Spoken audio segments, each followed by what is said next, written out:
dhammaantiin waxaan rabaa horta inaan idinku bogaadiyo intii kasoo qayb gashay iyo si gaarna ugu hambaliyeeyo tiimkii ka shaqeeyey abaabulkan maanta halkan lagu soo bandhigayo oo hogaamiye ka yahay oo ma technical wax ahaan maxamuud horta bal maxamuud iyo tiimkii emaniga loo sacbiyo tiimkaas shaqo aad mug iyo qiimo u leh ayay wadaan with the leadership of the DG-ga wasaaradda qorsheynta Cabdifataax hawshaan marka hawl yar ma ah daahfurkeeda wasiirada meesha fadhiya iyo agaasimayaasha iyo waxaan rabaa inaan isla ogaano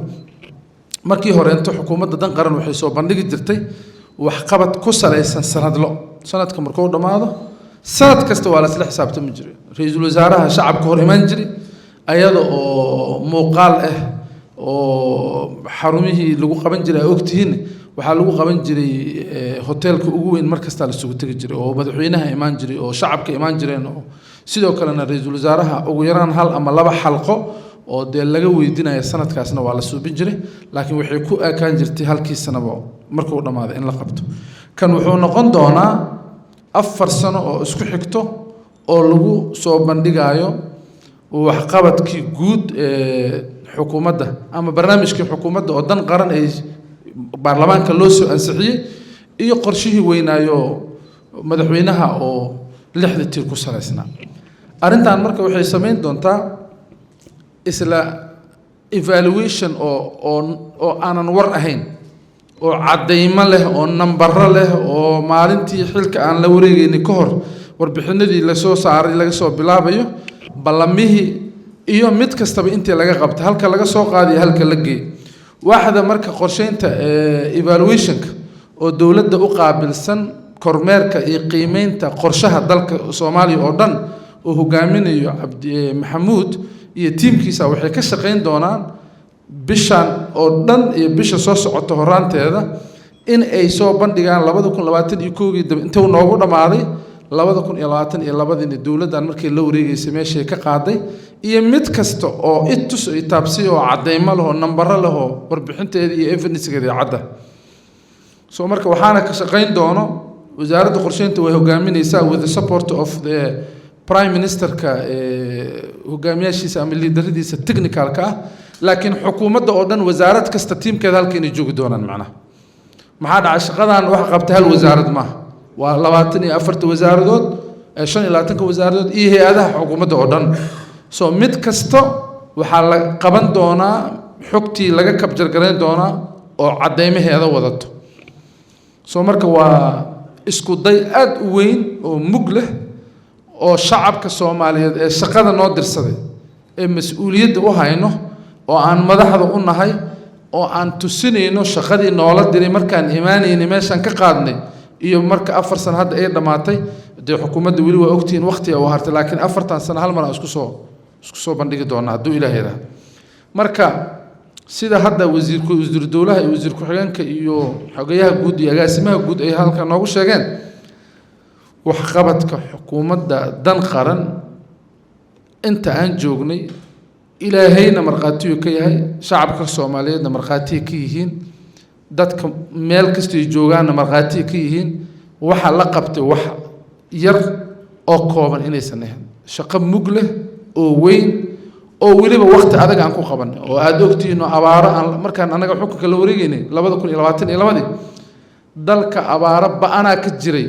oo aad ogeeytay ninkii ugu sareeyay UN-ka qaybta gargaarka inuu halkaan yimid oo waa lagu dhawaaqa la dhahay oo ay dawladda hoggaankaas inay qaadatay ay de wixii ay la falgashay oo xaaladii dalkeena ku jiray wax badan laga qabtay dagaaladii maxaan ku dhahaa daadadkii elniinadii iyadoo aafooyinkii environmentkii iyo climate-ka keenay ay jiraan haddana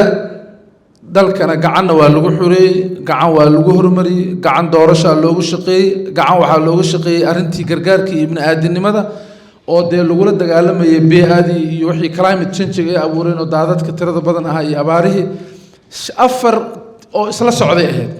horumarka dalkana waa la fahmi karaa shacabka Soomaaliyeed markaan u iimaanaynay dhiig bax oo ay ogtihiin oo qaraxyadii tacsidii tirada badneed dhiig bax iyo dhaqaale bax waa isku wateen meel la dhahay oo kunjiya la sageeri jiray dekadaha oo magaalada ogtiin wax kasta ka soo degaana la isku canshuuri jiray guryaha iyo ganacsiga la canshuuri jiray waa dadka waa cabsi jireen dadka ma hadli karin haddana marqaatiya ka tiin isku soo bixi ugu dambeeyay 2 habeen ka hor ama 3 habeen ee talax inta kumanaan ee dhalinyar Soomaali wiilal iyo gabdho ah oo soo inay isku soo baxeen waxa ka xoog badan kalsoonida iyo niyad wanaaga iyo farxadda iyo awoodda shacabka inay soo baxdo waxa qasbay nabadda iyo reereynta dalka magaalada ka jirta sabab weyn waxaan rabnaa marka waxaas oo dhan oo cilmiyeysan oo nambareysan oo taariikhaysan oo cadeymaheeda wata la soo bandhigi doona hadduu Ilaahay yiraahdo marka waa shaqo aad u weyn oo aan madaxweynaha iyo ra'iisul wasaaraha ay wakiil noogu dhigteen inaan soo bandhigno annaga oo aanan buunbuuninaynin sida ay wax u dhaceen sheegayna nambarra soo bandhigi doona 2022 markii bilaabanaysay arinta xisaabta dadka ardayda iskuulada aaday intaanay marayaan hadda intay marayaan wax kasta nambarra sheegi doona insha Allah waa ka duwan tahay qaababkii loo soo bandhigi jiray maxaan ku dhahaa waqtiyadii hore qaab casriyeysan oo cilmiyeysan oo xisaab ku tirsan number haday noqoto qofka been kama sheegi karo haddaan dhahna maalgashiga dalka 2021 meeshuu joogay annaga maaha maalgashiga kama sheekeynayna waxaan sheegi doonaa maalgashiga adduunyada warbixinteeda waxaa lagu soo bandhigaa hay-adda UN-ka ee u qaabilsan maalgashiga adduunka Soomaa warbixinadii ku soo baxday nambaradooda waa la hayaa sanadkii la soo dhaafay intuu maray waa loo yahay sanadkan intuu maray waa loo yahay hadhow marka sector kasto heer dawladeed iyo kan aan globalka iyo regionka kaga jirno World Bank ya warbixina naga soo saaro hay-ada kale UN naga soo saaro cadeymaheeda la hayaa soo meeshaan marka waxa lagu soo bandhigi doonaa wax qabad cad oo ay xukuumadda dan qaran ay ka soo bilowday 2022 ilaa intaan insha Allah ilaaha nagu simay inaan waqtigii bilowgina aan joognay ilaaha nagu simay inaan hadda joogno oo aan soo bandhigi karno oo marqaatina ka nahay kuna dhex jirnay hogaankina u nahay dadka halkaan fadhiyo iyo inta kale oo naga maqan ee xukuumadda dan qaran qayb ka ahana guushaas iyo sharaftaas iyo qiimahaas qof kasta doorku ku lahay waa mudan yahay annaga waxaa laga yaabaa hay-adaha dawladda inaan odayaal u nahay laakiin waxaan la inkiri karin adimihi iyo aqliga iyo maskax tuujintii iyo tabartii aan ku shaqeyno oo dhan shaqaalaha xukuumadda oo dan qaran ama dawladda oo dhan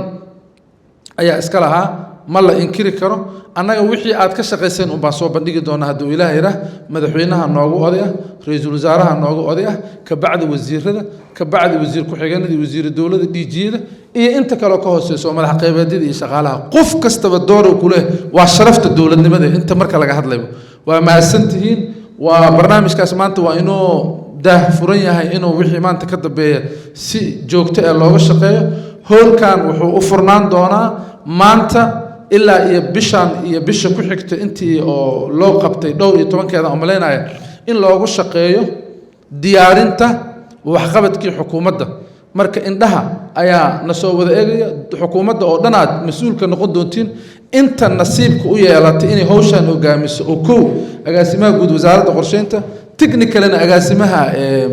korjoogteynta iyo qiimeynta